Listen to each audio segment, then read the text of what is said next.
Hello and welcome to today's session on child development.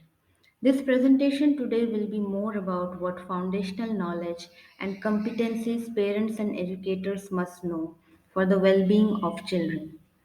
Young children thrive when they have secure, positive relationships with adults who are knowledgeable about how to support their development and learning. Early childhood is a time when developmental changes are happening that can have profound and lasting consequences for a child's future. So, in today's session, we will learn and identify the different stages of child development. We will understand the physical, intellectual, emotional, and social characteristics of developmental stages. And then we will know how to apply those stages when we are interacting with children.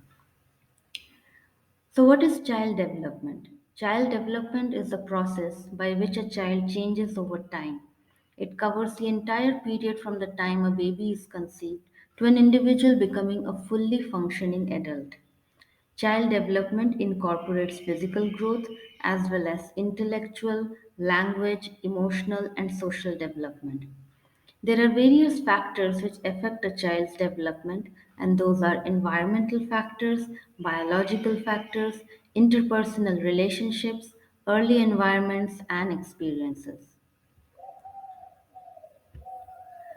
Why is child development important?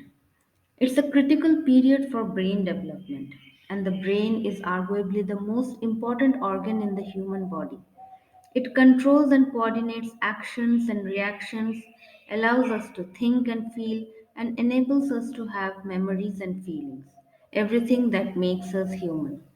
And therefore, childhood is an important stage for cognitive, social, emotional, and physical development. 90% of a child's brain development happens before the age of 5. Understanding the need to invest in very young children is highly needed so as to maximize their future well being. So, we will come to know about what is the biology of early childhood development. There are various aspects, and the first one is rapid brain development. The brain develops through a dynamic interaction between biological processes and exposures and experiences in the environment. This process begins when the baby is conceived and it continues throughout life. During a child's early years, the brain develops in rapid ways and connections among neurons are strengthened. Because of this, early childhood is a window of both great risk of vulnerability and great potential depending on the influence child has. The next one is interaction of genes and environment. In many cases, the causes of healthy normal development as well as disease, disorders, and developmental problems are because of an interaction between genes and environment. Child's genetic makeup has an influence on how strongly he or she is affected by some environmental factors or experiences. The next one is effect of stress on development. There is now a very strong evidence that early psychological and social problems beginning even during fetal development can have important short and long-term effects on the brain's development. That also has an impact on how the brain and body handle stress. Healthy experiences in a child's early years will support healthy brain development. Disturbances or deficiencies before birth or in early childhood can interrupt growing brain. The next one is individual impact to different circumstances. There are substantial individual differences in how children react to influences in their environment. Some children are sensitive to both positive and negative influences, whereas others survive challenging environment and seem to thrive with little negative effect. So, these four broad insights help us in understanding formative experiences of children in their families, communities, healthcare settings, childcare, and preschool centers and school. Coming to cognitive development means how children think, explore, and figure things out. It is the development of knowledge, skills, problem solving, which help children to think and understand the world around them. Coming to first infants and toddlers, they have the capacity to understand others. Babies have a capacity to reason and understand what others are thinking. For example, when a 1 year old is faced with someone unfamiliar, they look at their mothers to read her expression to determine whether the unfamiliar person is safe or dangerous. Then they can make inference about cause and effect.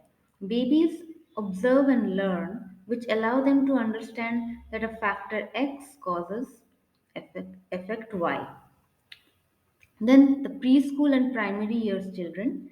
During these years, children's learning is more explicit and visible. Preschoolers are more competent in approaches to learning such as trial and error or learning by doing and not just thinking about it. They're inclined to instructional strategies that promote higher level thinking, creativity, and abstract understanding, such as talking about ideas or future events. For example, to explain how numbers can be used to describe different sets of elements, we can use such as four blocks or four children, 4 o'clock. It helps children generalize an abstract concept of fourness, the number four. The next one is language development. The best way to encourage a child's speech and language development is to do lots of talking together about things that interest the child. Follow the child's lead as they show what they are interested in by waving, pointing, babbling, or using words. Use talk for learning and interaction to develop trusting bonds. Consistently responding to infant and toddlers' communication with talk and encouragement is crucial for early language development. Then, engaging in language rich play. Play is a great way of learning. Songs and gestures, puppets, animal masks, and other materials that prompt talking are great way to improve language development. Then reading a variety of books and reread the favorites. Make reading aloud with children part of their daily routine. Regular exposure to this type of shared book reading will build children's language as well as their interest in books. Social and emotional development. Social and emotional development means the ability to understand, manage emotions and behavior, and to create positive relationships, including feeling and showing empathy for others. So, some aspects of social emotional development are relationships and emotional well being. The emotional support and security, which is provided by positive relationships, contributes in many different ways to young children's learning success. It just means that spend enough time with them, talk to them, and show them their feelings. Next is emotional regulation and self management. A child's ability to regulate his or her emotions, thoughts, and behaviors in different situations, such as managing stress, controlling impulses, it can affect learning and relationships with adults and friends. And this can be established through a daily routine. Coming to next one is the self-awareness and early learning. How young children think of themselves as learner influences their academic success. Young children become increasingly sensitive to positive and negative evaluations of their behavior. Research has revealed how parents and educators' performance feedback affect children's self-concept and motivation to succeed. Encouraging and supporting them is a great way to build their confidence. Chronic stress and difficulties. Chronic stress can affect children's development. Difficulties and stress in early life are linked to higher rates of childhood mental and physical problems, more frequent disturbances in development and educational achievement, and lifelong risk of chronic disorders that compromise health and well being. Chronic stress include poverty and abuse as well as less severe but still difficult situations such as parents' marital conflict.